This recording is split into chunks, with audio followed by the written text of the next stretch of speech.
নমস্কার। আরও একটি নতুন রেসিপির সাথে তানিয়াস রান্নাঘরে আপনাদের স্বাগত জানাই।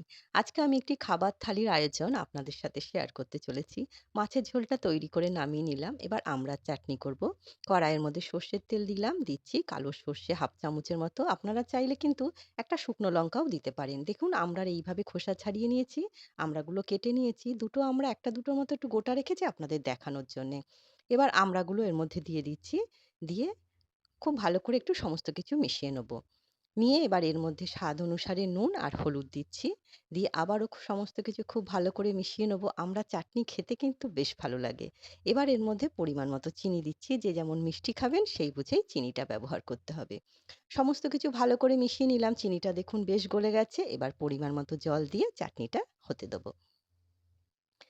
আমড়ার চাটনি খুব ভালো লাগে আর তৈরি করে কিন্তু বেশ কদিন ফ্রিজে রেখে ব্যবহারও করা যায়। আর দেখুন আমড়াগুলো সেদ্ধ হয়ে গেছে, চাটনিটা মোটামুটি হয়ে এসছে।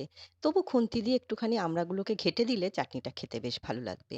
একটু ভাজা মশলা দিচ্ছি, এর মধ্যে আছে শুকনো লঙ্কা, রাঁধুনি, জিরে, মৌরি দিয়ে একটা ভাজা মশলা তৈরি করে সেটা দিয়ে দিলাম। কাঠখোলায় ভেজে গুঁড়ো করে নিয়েছিলাম। তৈরি হয়ে গেল আমড়ার চাটনি। অবশ্যই একবার ট্রাই করে দেখুন, খেতে কিন্তু বেশ ভালো লাগবে। এবার আমি চাটনিটা ঢেলে নিচ্ছি। আমাদের বাড়িতে কিন্তু শেষ পাতে প্রায় চাটনি হয়ে থাকে, যে কোনো না কোনো একটা চাটনি আমি তৈরি করে থাকি। তার জন্য চাটনিটা আমাকে তৈরি করতেই হবে। তবে সবসময় তৈরি করা হয় না। এবার আমি পরিবেশন করব। নিচ্ছি ১ বাটি গরম ভাত, একটা কাঁচা লঙ্কা, সামান্য একটুখানি নুন নিলাম, ১ টুকরো পাতিলেবু আর নিচ্ছি ২ টুকরো শসা।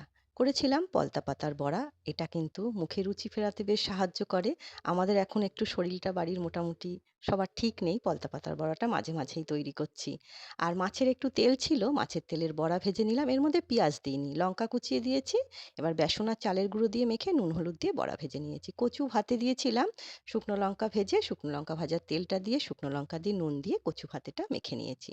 আর করেছিলাম কাতলা মাছের ঝোল। এর মধ্যে হিং আর জিরে ফোড়নে দিয়েছি। আদা কাঁচা লঙ্কা গ্রেট করে দিয়ে এই মাছের ঝোলটা করেছি। একটু বড় বড় করে আলু দিয়েছি। হিং ফোড়ন দিয়ে মাছের ঝোল তৈরি করে দেখবেন, খেতে কিন্তু বেশ ভালো লাগে। এইভাবে আলু দিয়ে করবেন আর আদা কাঁচা লঙ্কা বাটা দিয়ে করলে বেশি ভালো লাগে। পেঁয়াজ রসুন দিলে কিন্তু আমার কাছে অতটা ভালো লাগে না, তবে অবশ্যই ভালো লাগতে পারে। নামানোর আগে একটু গরম মসলা দিয়েছিলাম। আর যে আমড়ার চাটনিটা করেছি সেটা নিয়ে নিচ্ছি। এটা খেতে এতটা ভালো হয়েছিল না, আপনারা একবার ট্রাই করে দেখতে পারেন। আর ১ গ্লাস জল তো আছেই। আজকের এই খাবার থালির আয়োজন আপনাদের কেমন লাগলো? ছোট্ট একটা কমেন্ট করে অবশ্যই জানাবেন। আজ তবে এই পর্যন্তই। দেখা হবে পরের একটি নতুন রেসিপির সাথে। সবাই সুস্থ থাকবেন, ভালো থাকবেন।